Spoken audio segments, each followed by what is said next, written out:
basically, in a nutshell, with all the rule changes with FHA is everything that they've been burned on over the last several years, they've gone out and basically revamped their rules so that there's no longer a few cushions. Yeah, definitely a lot of cushions. And, they just changed verbiage, man. They just changed it, protect themselves a little bit more, and it's going to create a little bit more work, but for the most part, it's not that big of a deal. Right. It's going to be a little bit of a bump in the road until we learn how to do these things. Another thing is appliances. Anything that's an appliance that's built into the house and listed in the sales contract as being conveyed from the seller to the buyer has to be tested by the appraiser. Agent. Well, the appraiser's not going to test the appliances while he's on site.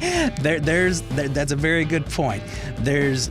The appraiser's supposed to, but what you're going to probably see as agents is the appraiser's going to request that the listing agent meet them on site for the inspection so that the agent can turn on the stove. Yes. And say it works. Well, as you mentioned, I try to go anyway. I mean, if it's my listing, I try to show up anyway. Well, I mean, like you said earlier, too, I mean, for the most part, if you have a book or things have been upgraded, as a listing agent, you're trying to justify your value. You listed that home. Absolutely. That's why I go. There, that way in case he has questions. Absolutely. That's why you go to him. Most of the changes, really, when you look at them, they're just going back to what FHA used to be.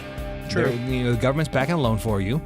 You're in for a limited down payment with a great rate. It's very lenient on your credit. They want to make sure they have a home that if for some reason they take it back, they don't have to put a bunch of money in to fix it.